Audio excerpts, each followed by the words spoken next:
Sous l'orage, Seydou Badian, Kouyaté. Sur le toit d'une de ces cases, le père Djigui, la tête déjetée en arrière, le cou tendu et les joues gonflées, soufflait puissamment dans une corde armée d'amulettes. Les femmes se retirèrent dans leurs cases, les animaux domestiques, moutons et chèvres, s'enfuirent. Le père Djigui sonna 3 coups, s'arrêta et sonna à nouveau longuement, cette fois promenant sa tête d'une épaule à l'autre. Quelques instants après, d'autres trompes retentirent, les unes puissantes, les autres faibles, lointaines. Le père Djigui descendit lentement du toit et vint s'arrêter au milieu de la cour. Il resta immobile, les yeux fermés, le front plissé. Il toussa 3 fois, puis se dirigea à petits pas vers sa case et en revint avec un coq rouge aux pattes solidement liées. 2 autres vieux rejoignirent le père Djigui. Tous 2 portaient le bonnet rouge des chasseurs et tenaient à la main, un signe de leur dignité, une queue de buffle ornée de cauris. Le frère de Benfa posa le pied droit sur les ailes du coq et tira son couteau. Il y eut une minute de silence solennel. Les compagnons du père Djigui se tenaient à ses côtés et fixaient le coq d'un regard profond et songeur. Après quelques mots qu'ils échangèrent à voix basse, les 3 hommes s'accroupirent. Le vieux égorgea le coq, puis le lança le plus loin possible. La bête se débattit, le vieux chasseur mâcha une noix de cola rouge et cracha sur les traces de sang. Birama et Kani, du seuil de leur case, suivaient stupéfaits les gestes de leur oncle. Ils se sentirent envahis par une sorte de peur à laquelle se mêlait un sentiment religieux. Le père Djigui, à quelques heures de la veillée annuelle des chasseurs, venait de saluer les anciens. Il venait de leur offrir le coq rouge traditionnel, accompagné des mots rituels. Recevez-le en même temps que notre salut.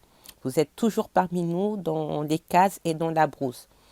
Pendant le repas du soir, Birama et Kani, dont les trompes avaient éveillé toute la curiosité, voulurent en savoir plus long sur la chasse et sur la science des chasseurs. Mais Birama n'osait, en pensant au coq rouge, parler de chasse. Il voyait encore le front plissé du père Djigui debout au milieu de la cour. Le coq se débattait sous ses yeux alors que son sang tout chaud imprégnait le sable. Les 2 vieux étaient là et Birama les voyait murmurant aux côtés du père Djigui. Ce tableau lui inspirait une peur religieuse. Il avait peine à t'imaginer que c'était le même Djigui qu'il avait devant lui, ce vieillard qui maintenant disait des mots qui font rire et riait le premier. Si je lui pose des questions, il se mettra en colère, pensa Birama. Pourtant, Birama aurait voulu savoir des tas de choses sur les animaux et même sur les grands êtres de la nuit. Certes, il avait lu les ouvrages sur les animaux sauvages, mais il savait que ces livres ne disaient rien de sérieux et le père Djigui devait en savoir beaucoup plus que n'importe quel auteur. Il se souvint de Fadiga le muséen et de ce que ce dernier racontait un jour qu'il avait vu Nyonsan malmener Boubouni le petit singe. Sois gentil avec lui. Dans la forêt, ce petit singe est le salut du chasseur. Oui, le connaisseur qui entend son cri sait qu'un danger est proche. Le singe prévient le chasseur de la présence de Urakani Kalan. La panthère, ah, la panthère, qu'elle soit 3 fois maudite, avait ajouté Fadiga en crachant. Après une pause, il avait repris. La panthère ne connaît pas d'amis, elle tue par plaisir. Birama avait entendu également les propos que tenait le père Benfa sur l'hyène, dont le cri sinistre éveille toute la forêt. L'hyène, la peureuse. Mais tous ceux qui parlaient d'animaux, de chasse, traitaient avec respect le lion, le maître noble jusque dans sa démarche. Birama fixa longuement le père Djigui. Il remua les lèvres, mais aucun son ne sortit. Un temps s'écoula. Puis, encouragé par la bonne humeur que son oncle manifestait, le jeune citadin, sans relever la tête, lui dit « Je voudrais assister à la veillée de ce soir. » Le père Djigui devint sombre. « Non, fit-il d'un ton sec, que voudrais-tu y faire ? Je voudrais aller avec toi comme Sibiri quand il était jeune. » Le père Djigui ne répondit pas. Il devint soucieux. « Oui, se disait-il, tu es mon neveu, au même titre que Sibiri, mais toi, tu as fréquenté les Blancs, tu parles leur langue, tu as leur manière. Il est vrai que je suis le maître, si je t'emmène, nul ne trouvera à redire. » Le père Djigui se disait également que ses compagnons l'admireraient encore plus s'il pouvait leur dire Voilà mon fils, il a été chez les Blancs 7 ans, maintenant il nous revient. Il sourit à cette idée et se lissa la barbe. Oui, se répétait-il, je leur dirai. Il a été chez les Blancs 7 ans durant et à présent il nous revient. Et j'ajouterai, le séjour dans l'eau ne fait jamais d'un tronc d'arbre un crocodile.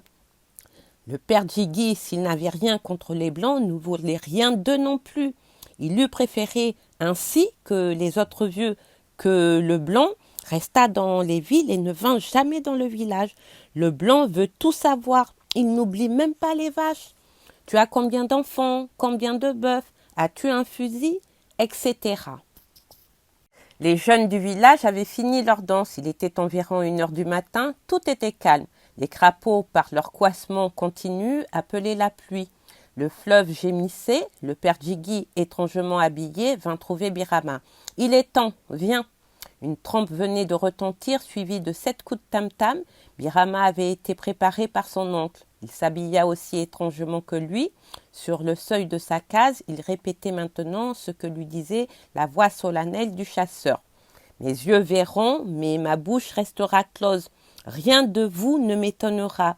Vous m'avez précédé en tout, que votre pouvoir un jour m'habite afin que je transmette à l'enfant obéissant. » À ces mots, la case se remplit de fumée. Des voix s'élevèrent. « Mais, fit Birama, le père Jiggy se mit à rire. En un clin d'œil, la fumée se dissipa. Birama fixa curieusement son oncle. Ils échangèrent un sourire et le père Jiggy se mit en route. Déjà, la peur naissait en Birama, mais il se rassurait. Devant les pas fermes et le bonnet rouge de son oncle, il semblait se rappeler les mots de Lahed. Celui qui est sur le dos de l'éléphant ne doit pas craindre la rosée. Je suis contente d'avoir fait la connaissance de Tcheman, de se dit Kani quand elle fut seule. Il est vraiment gentil, il donne de bons conseils. D'ailleurs, s'il a pu gagner l'amitié du père Jiggy, c'est qu'il doit connaître beaucoup de choses. Ah, si tous les aînés de la ville étaient comme lui, les jeunes auraient de sages guides. Le père Jiggy l'aime bien. Voilà mon ami Tcheman le soigneur, nous fit-il, nous ne sommes pas toujours du même avis car il n'y a pas qu'une seule piste pour aller à la rivière. Tcheman a souvent la sagesse des vieux. Il avait raison, celui qui disait « Le jeune qui a parcouru 100 villages est l'égal du vieux qui a vécu 100 années. » Oui, Tcheman est un sage, il est instruit, il a voyagé étant soldat à travers l'Europe, mais diable pourquoi Tcheman, qui était à 2 pas d'obtenir son diplôme d'instituteur, a-t-il préféré rester infirmier dans un village? Il est certainement beaucoup plus instruit que la plupart des commis que nous voyons à la ville. Ah, Tcheman, pourquoi donc ne l'ai-je pas connu plus tôt? Il m'aurait parlé longuement de tous les pays qu'il a vus. J'ai confiance en lui. Il m'a promis de parler au père Jiggy. Il m'a dit « Je ferai mon possible auprès du vieux afin que tu puisses continuer tes études. Ainsi, Famagan ira chercher ailleurs et tu seras avec Samou. » Ah, Tcheman, que je suis heureuse de pouvoir continuer mes études et rester avec Samou. Samou, si tu savais ce qui se prépare en ce moment, oui, quelque chose se prépare. Si encore je pouvais t'écrire, mais dans ce trou, il n'en est pas question. Le courrier passe tous les 15 jours et les lettres arrivent rarement à bon port. J'aurais pu envoyer un mot par un voyageur, mais depuis mon arrivée, personne n'a encore quitté le village. J'aimerais tant savoir ce qui s'est passé depuis mon départ. J'aimerais tant savoir ce qu'est devenue la ville depuis mon départ. J'aimerais tant savoir ce que tu fais, Samou. Le petit n'est pas bien. Un malin lui a sans doute lancé un mauvais sort. Kumba, tu devrais en parler à Ousmane le marabout. Massa, la marchande de fruits, était venue voir maman Kumba. Elle trouvait Samou bizarre depuis quelque temps. Des voisines avaient fait la même constatation. Elles avaient longuement murmuré entre elles et Massa, en raison de ses liens d'amitié avec maman Kumba, avait décidé de lui en glisser un mot. En effet, depuis le départ de Kani, lui qui d'habitude aimait tant plaisanter les vieilles, qui écoutait patiemment leurs histoires, leur disait tout juste bonjour, il ne fréquentait plus les places où se réunissaient ses jeunes compagnons. Mama Kumba savait bien de quoi il s'agissait. Elle essuyait en vain de raisonner son fils, mais Samou répondait invariablement qu'il n'avait rien et qu'il se sentait très bien. Il demeura en dehors de la vie du quartier jusqu'à ce que deux événements aient secoué la ville. Le premier fut une épidémie de méningite cérébrospinale. Elle avait commencé par les quartiers du Nord et avait petit à petit gagné tous les quartiers de la ville. Cette maladie, disaient les vieux, n'avait été connue en Afrique que durant cette guerre. Ils disaient également que les soldats noirs l'avaient ramenée du pays des Blancs. Nos pères ne nous en avaient jamais parlé. C'est une maladie de l'ère européenne. La nuque de bois, comme fut surnommée la cérébrospinale, fut pour le village une véritable calamité. L'enfant se plaignait de la tête, vomissait et mourait sans que rien n'ait pu y faire. Des cris de douleur, des consternations se multiplièrent et toute la ville revêtit une physionomie de deuil. Les rues des quartiers indigènes, ordinairement éclairées par les petites lampes des marchandes de fruits, étaient devenues sombres, ténébreuses. Les marchands ne vendaient plus, les tam-tams aussi s'étaient tus, et les enfants qui organisaient leurs rondes joyeuses et criardes après les repas du soir ne se montraient plus. Les vieux, désemparés, criaient à la malédiction, car la cérébrospinale semblait surtout en vouloir aux jeunes. Malédiction, disaient les anciens, ceux qui devraient nous enterrer meurent avant nous. Qu'allons-nous devenir ? Un lourd silence planait sur toute la ville, interrompu quelquefois par le cœur sinistre des pleureuses. Le deuil allait de porte en porte et chaque famille attendait passivement son tour. On fit des offrandes, on organisa une prière publique et ce soir-là, la voix de Fadiga, le muséen, avait quelque chose de pathétique. Tous les vieux étaient là, recueillis, le visage marqué par l'angoisse. Debout, sur le toit de la mosquée, la silhouette blanche de Fadiga avait quelque chose de divin. Certes, les mots étaient les mêmes que ceux des autres jours, mais dans sa voix, on sentait quelque chose de profond, et ses paroles avaient le souffle d'un dernier espoir. Tous les vieux priaient et s'adressaient à Dieu. Ils n'avaient pas peur de mourir, les anciens. Ils avaient déjà vu des choses et des choses. Ils demandaient donc ce soir-là au Tout-Puissant de frapper plutôt parmi les vieux, d'orienter la cérébrospinale vers eux, qui n'attendaient plus rien, vers ceux qui avaient connu la jeunesse et la sagesse, mais d'épargner ceux qui avaient sur leurs épaules les charges des jours à venir. Ainsi, l'ordre des choses serait respecté. Samou était sorti de sa réserve. Les vieux lui demandaient sans cesse des explications sur cette curieuse maladie. Ils lui demandaient aussi des moyens pour se garantir. Mais Samou, qui n'était pas instruit en ce domaine, se contentait de leur dire ce qu'il savait à l'école. C'est-à-dire que la maladie était due à un microbe et qu'il fallait arroser les cases avant de les balayer. Après avoir satisfait ses macabres désirs, le génie de la cérébrospinale se retira, laissant derrière lui le deuil et le désespoir. Le second événement couvait déjà depuis longtemps. Il fut d'abord annoncé par les premiers soldats qui étaient revenus de la guerre. Bientôt, tout le monde sera citoyen, disait-il. On nous en a parlé là-haut. Il n'y aura plus de travail forcé. Dans l'armée, il n'y aura plus de différence entre soldats. Tous seront habillés de la même façon. Tous auront droit au même traitement. Il y aura les mêmes écoles pour tous les enfants, blancs comme noirs. Il y aura également la même justice et nul n'ira en prison sans être jugé. Bientôt, tout le monde sera bien. Les gens s'étaient emparés de la nouvelle, mais les vieux qui disaient être habitués à de bruits de la sorte demeurèrent sceptiques et leur attitude contrastait fort avec l'enthousiasme que connaissaient les jeunes. Les dires des soldats avaient été commentés et recommentés par ces derniers. Tout cela était si merveilleux. Il y eut un peu de remue-ménage dans la ville, puis on n'en parla plus. Ce fut l'oubli. Sitôt l'épidémie de cérébrospinale éteinte, les premiers voyageurs venus de l'Ouest avaient annoncé de profonds changements. Quelques commis avaient cette fois-ci confirmé la nouvelle et la foule avait pris la chose à cœur. Au marché, devant les magasins, sur les places, on discutait, on gesticulait, on se passionnait. Dans les bureaux, il n'était plus question que de cela. C'était sûr, certains commis assuraient avoir lu la nouvelle dans les communications. On se passionnait de plus en plus, les jeunes dans les salles de danse, les femmes sur les routes du marché, les vieux eux-mêmes dans leur cercle partout où l'on pouvait se voir, il n'était plus question que de jours sans travail forcé, de jours de liberté et de justice. Un dimanche matin, sur la grande place du quartier, une assemblée se forma. La foule était de plus en plus remuante, de plus en plus dense. On parlait des jours de misère dont on annonçait l'agonie et chacun disait à ses voisins ses souffrances particulières. Des murmures s'ajoutaient en une sorte de grondement sourd. Visiblement, ces gens-là attendaient quelque chose. Tout d'un coup, et comme par enchantement, il y eut un grand silence.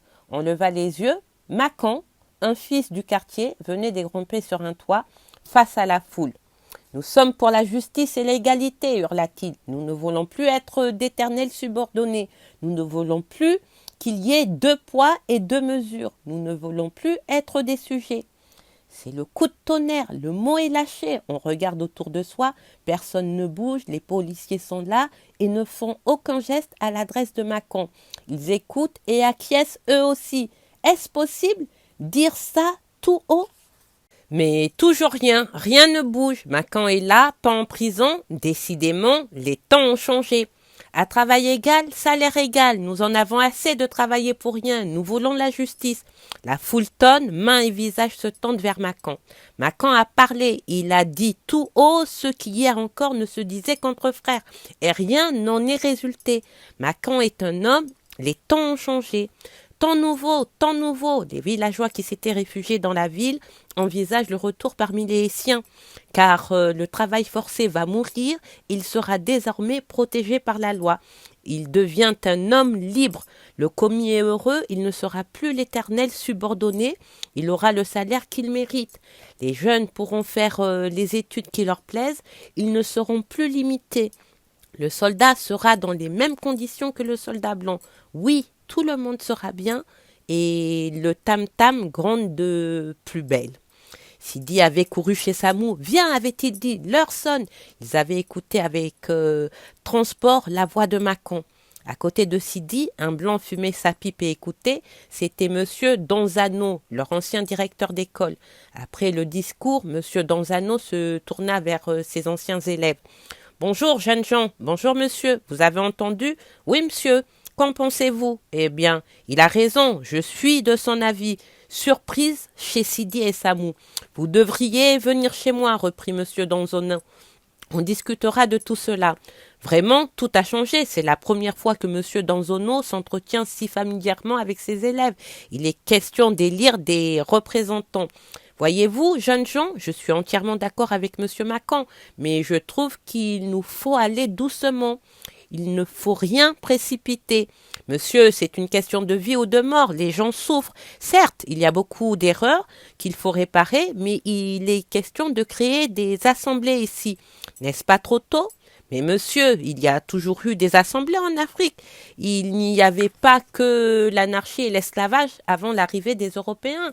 D'accord, mais nos méthodes sont toutes nouvelles pour vous. Oui, mais le tort est de vouloir implanter toutes vos méthodes ici. À ce compte-là, il nous faudrait des siècles. Il n'y avait certes pas de machine avant l'arrivée des Européens, mais il y avait une organisation sociale. Oui, je suis de votre avis, mais dites-moi ce que désirent les vieux. Et monsieur Donzano prit un carnet et un crayon. Voyez, monsieur, avant l'arrivée des Européens, les vieux avaient leur mot à dire dans les affaires du village. Il y avait auprès du chef un conseil de notables. Aujourd'hui, il n'y a qu'un chef, lequel reçoit et exécute les ordres de l'administrateur blanc. Oui, mais les vieux sont illettrés. Comment voulez-vous qu'ils puissent gérer les affaires du village ? Le chef est aussi le plus souvent illettré, monsieur. D'ailleurs, les vieux, s'ils ne savent pas lire, connaissent mieux que quiconque les besoins de leur communauté. Pourquoi ne pas constituer des conseils de notables et d'adjoindre à chacun un agent de l'administration pour traiter les questions modernes? Il faut que nous participons à la gestion des affaires des villages et des villes. Il faut abolir le travail forcé pour qu'il y ait la bonne entente. Il faut qu'il n'y ait plus de discrimination du tout. D'accord, vous pouvez compter sur moi. Je vous ai toujours estimé. Dites-le autour de vous, vous avez un ami en moi. Tu vois, Samou, ce que je te disais, tout va changer à présent. Nous pourrons connaître enfin la belle vie. Sidi parlait et gesticulait dans la rue, il faisait des projets, il parlait de ses études, mais Samou était moins enthousiaste. Il pensait à Kani. Sidi finit par s'en apercevoir. Ne t'en fais pas, lui dit-il. Le père Benfa comprendra à présent que l'avenir est de ton côté. Famagan aura sûrement peur. Tu vas voir. Sidi a peut-être raison, pensa Samou quand il se trouva seul chez lui. Le père Benfa comprendra que les temps ont changé. Il comprendra que je peux être quelqu'un, que je serai quelqu'un. Tout s'arrange. Ah, si je pouvais annoncer cette bonne nouvelle à Kani, si je pouvais lui parler de tout cela, comme elle serait heureuse. Je suis venue vous chercher, je vous amène au tam-tam. Aujourd'hui commencent les préliminaires de la troisième danse, la fête des piroguiers. Tieman parlait tandis que Kani la dévisageait, Birama a bavardé avec le père Djigui, le ciel était aussi bleu que le fleuve au crépuscule, la lune infatigable fuyait les nuages. De loin parvenaient les cris lugubres de l'hyène, la plus peureuse des bêtes. Quelques femmes, le torse oint de beurre de karité, passaient rieuses à côté de Tieman et de ses amis. Un rugissement se fit entendre. Des moutons et des chèvres qui ruminaient contre le petit mur de maison s'éparpillèrent effarouchés. La brousse est à toi, ô crinière d'or, toi que je jalouse, la foudre du chasseur.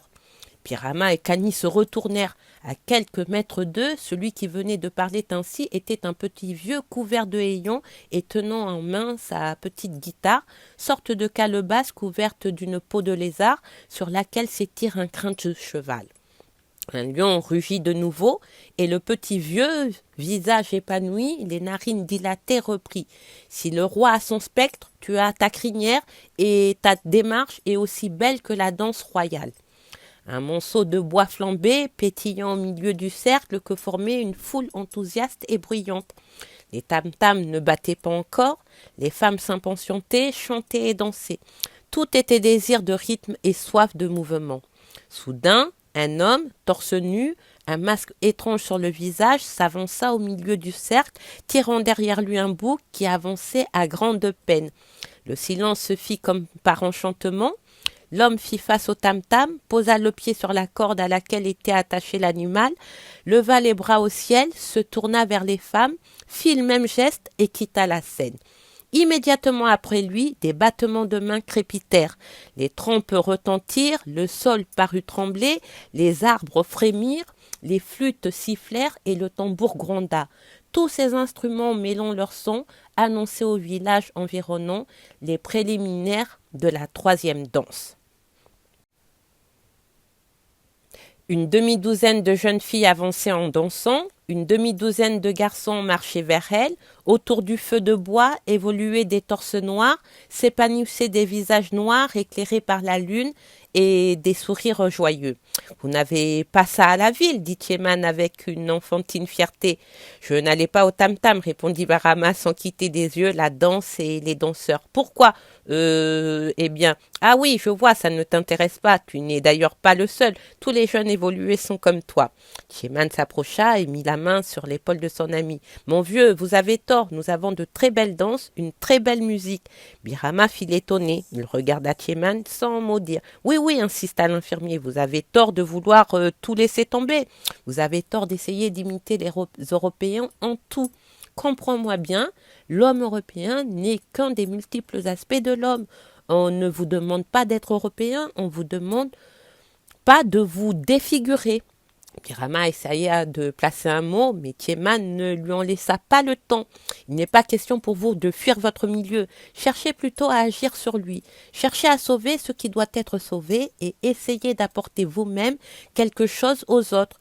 Une figure dans l'ébène, le pays sage rutilant de chez nous sur une étoile de peintre.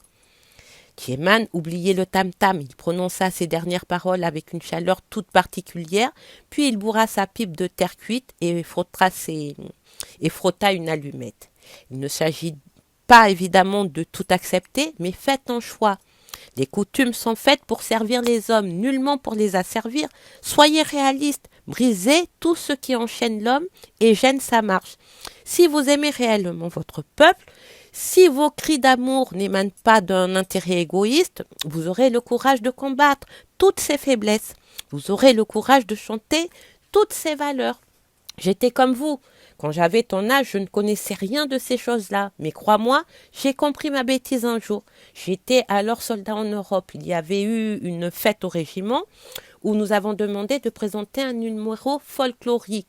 Je ne savais rien, ni danse, ni chant de chez moi. Je n'étais d'ailleurs pas le seul. Presque tous ceux de mes camarades qui avaient fait l'école étaient dans ma situation. Les Blancs dansaient, avocats, professeurs, ingénieurs, médecins avaient revêtu les costumes de leur région et avaient chanté dans leur dialecte. Nous étions là dans une sorte d'angoisse et le plus fort, c'est que nous avions honte de dire aux Blancs que nous ne savons rien de chez nous. Heureusement, nous n'étions pas les seuls représentants de l'Afrique. Il y avait d'autres soldats, ceux que nous nommions avec mépris les ignares. Nous étions fiers d'eux ce jour-là, fiers de les voir bondir le visage épanoui au son des tam-tams, des tambours. Nous avions le sentiment que, au moins, apporter quelque chose aux Européens. Nous avions le sentiment que notre pays vivait en eux. Sans eux, qu'aurions-nous fait? Des danses européennes peut-être? Cette soirée m'a fait comprendre la vérité. L'humanité serait vraiment pauvre si nous devions tous nous transformer en Européens. Il est souhaitable que dans des rencontres de ce genre, chacun puisse apporter son chant, sa danse. Birama écoutait sans perdre de vue un pas de la danse. Les tam-tams ralentissaient. Il se tourna vers Tieman. « C'est la fin ?» Non, c'est le commencement. Maintenant, les vieux vont danser leur danse à eux. Vous allez voir défiler les maîtres des corporations. Écoutez. Les tam-tams reprirent sur un rythme nouveau et toute l'assistance se mit à genoux. Un vieux, armé d'une houe, avança vers la scène. « Les laboureurs » murmura Tieman. Les tam-tams jouèrent en sourdine. Le vieux vint au milieu du cercle, poussa une sorte de hurlement, jeta la houe et leva les bras au ciel. L'instrument se mit à tourner sur lui-même comme si des mains invisibles le maniaient. « Formidable !» lança Birama à l'adresse de sa sœur. « Tu as vu ?» Les tam-tams grondèrent, le vieux ramassa la houe, la jeta en l'air 7 fois et hurla de nouveau.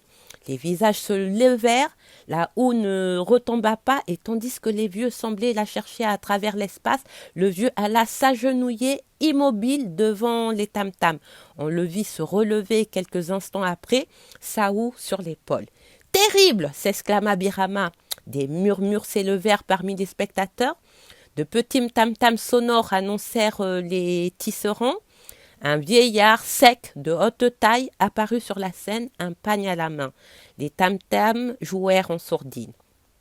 Le pagne se ramassait en boule, se tordait et s'étendait au cri du maître. Birama ne disait plus rien. À quoi bon? Il ne put réprimer un mouvement de surprise lorsque, les trompes sonnant, le père Djigui, dans ses habits de chasseur, parut avec son fusil. « C'est lui, dit-il à Kani, regarde-le !»